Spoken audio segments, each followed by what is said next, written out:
Let's go. Yeah. I'm gonna show you the hottest mix-up in 2025.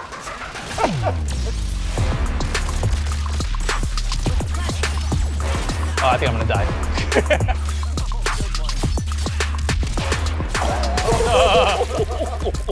Oh my goodness. What happened? What happened? Hey, man. What happened, bro? I'm already dead. What's the point? I'm sorry I gotta do this to you, bro.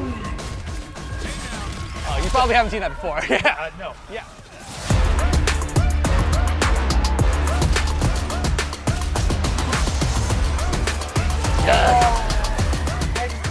I like that you just blew up.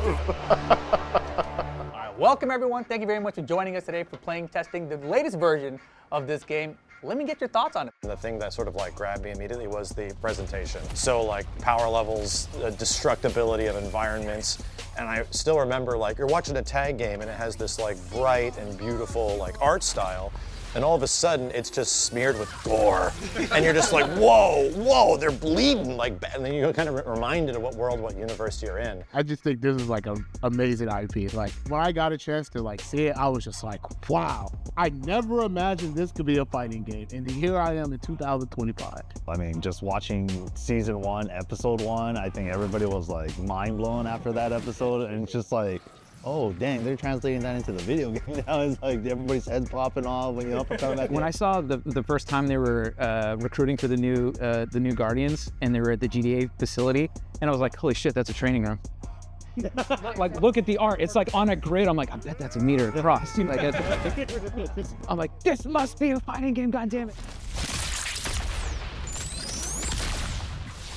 Read fast, dickhead! I think with superheroes, it's pretty important for us to kind of capture the big things, which are like the speed, the scale, the power, and all those amazing things that goes into those. We can go from arena shifts, like when you hit somebody so hard when they're on their knees in a crumbled state, you're shooting to the moon, and now you're fighting on the moon. And then the ultimates and the overkills in particular are one of the big things for us, where you finally kill that other superhero, and the only way to do it is to blow their fucking head off, right? Like, it's just In the same vein as like previous fighting games you guys have worked on, there was a theme of like dial it to 11. And yeah, I feel it. Like there's a tag fighters part of this where it's like, oh yeah, and we fight in this tag space. We usually just jump really high. Now we're on the moon, you know. Now, oh, we went from one continent to another. You know, I love feeling that sense of like scale and epicness with your characters. We gotta go to the moon, bro. Oh, to the moon! To the moon. yeah, I think we just started out basically with wanting to show destruction. That was just our main goal, violence and destruction. So we started out pretty simply where it was just damage states. So you start at, you know, full health, nice costume, everything's great. As you got damage, there's holes appearing, your goggles falling off, you got blood coming out, your jaw's broken, and just kind of showing that off. I like how animation-wise, like your face is just bloody. Yeah, I like that. I like the gory aspect. Even at the end, when you're low health, you got this like, you're hunched over, you're barely there. You're How just far trying is too far? Yeah. And then from there, we started working on the arenas also, because this is like a big fight, right? You're blowing up this whole city basically, and you can see the stages of destruction in there, where you start off in this pristine environment, and there's like atomic bombs are going off everywhere in the background, in between rounds. On the round reset, when you see the big giant explosion go off, it's just an amazing feel, and it just adds to the whole scene for us. I do love the idea that like you're these two characters that you're piloting in a fighting game, but the world around you and the people inhabiting it are just being wrecked. Like everything, these characters are too powerful. Oh, this character's cool. Oh, yes. Oh, that was sick! What is the foundation of the game, just as a whole? Like, I know a lot of games do like 2v2, some games do like 1v1, but you guys decided to do 3v3. And I think that is a big risk. At least core philosophy, like where we started is we wanted to build a tournament quality, brutal, superhuman fighting game. And the things that we loved about the 3v3 format was just the creativity. Like just the different options that you get and mixing and matching different kits together to form like your play style. And you know, even though some people can fight very, what is the word, like a degenerate, say like Rip, it's just all the different options that you have presented to you. I really appreciate that. I think because everybody's fun is different. So I really like that you guys are really being like, yo, we want these archetypes of fun. And I feel like that means everybody could have some fun, you know, rather than just being like a couple of funs, you know? So I really appreciate. It's a whole bag in front of you. Right? There's also that established concept of team-based fighters. They're typically all about like, how high can I get this combo count? Like, you know, can I touch a death somebody? Like, can I do an infinite stuff? It's all about, you know, making that number go higher. Right. And we appreciate the lessons that we learned from KI, allowing 2-way interactions even while you're on the defensive side of things too. But in a tag fighter, like, how do we make that fit? I like how you just tag your homie out in case you want to switch up. That's so cool.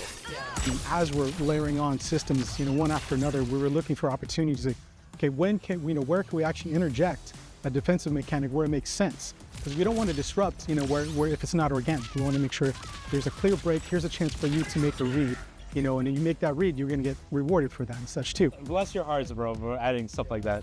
And at the same time, as someone on offense, what are my options at that point? Do I want to, you know, cancel? Do I want to bring in an assist to cover? Do I want to pop into the super because I know he's going to try an assist breaker? I can just plow through that. So there's layers and layers that we had to explore as we move, you know, through each and every iteration and such. And we just learned a lot along the ways, and we hit like this really nice, just awesome balance. I think like the balance of it right now, it's a lot, but in a good way, right? I don't feel like I'm as smothered on offense, but then also if I get my groove going, it's like, oh, I'm making sure I'm beating you to death. You know, like, that just feels and you can, oh, that's sick. I want to give like a special, unique shout out to the fact that when you're low on meter, I like that you have to tag out to kind of get the meter back, because it's like, you know, if you're actually in a fight, you need if you're tired, you need to sit out, you know what I mean? Incentivized to use the tag. Yeah, and I feel like it gives you that sense of like, all right, I'm low meter, tag my homie out. So it makes you think twice about your... Especially with like free active tag all over the place, so it's like you can tag wherever now. Exactly. So there's still the concept of like, you know, hero character, like main point, like, you know, anchor, but you can't just always have your point character. I'm just gonna roast the entire team with just this. No, you're gonna have to rotate at some point. Yeah, and I want to just give a special shout out to that. I think that is very, very cool, very unique for a team fighter.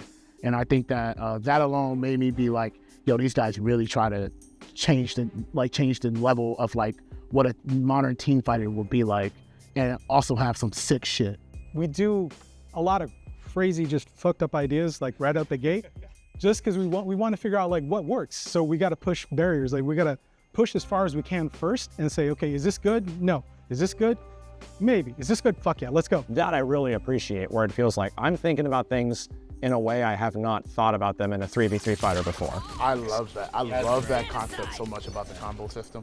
No, it's super cool. I got asked the question, like rollback netcode, online quality. Obviously these things were pretty big for, you know, like 10 years ago when you guys were working on the previous fighting game, but nowadays, how much of a priority is that, or are we asking a bit too early? Not even asking early, it's a massive priority. So we might have revealed it before, but just to reiterate, we're a completely remote team. So online play is paramount in our success and playing with each other, Also, you guys have been and then playing everybody remotely else. With each other. With each other, okay. yeah. So Brandon Misak was our lead online engineer when we did KI, and he's our lead network engineer again. And so we're building rollback netcode, and that's how we play against each other basically every day.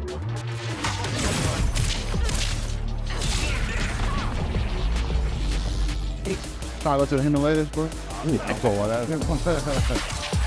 Oh, dude! Uh-oh. That was crazy. I haven't seen that before.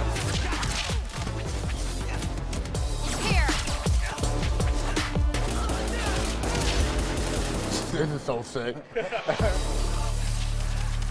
Well, thank you guys all very much for taking part in this playtest here today. And of course, we hope to see you guys at Evo to play the latest build. Did I do okay? What the fuck, man? You guys left me hanging, man. So thank you guys all for joining us here today for this playtest. It's been a lot of fun answering all of you guys' questions. But make sure you guys come on by to Evo, because we will have the latest version there for you guys to play as well. And for you guys at home, see you guys there. I think I fucked that all up, to be honest. I think I even winked funny, dude. I think I like smiled and winked opposite order. That was too good, man.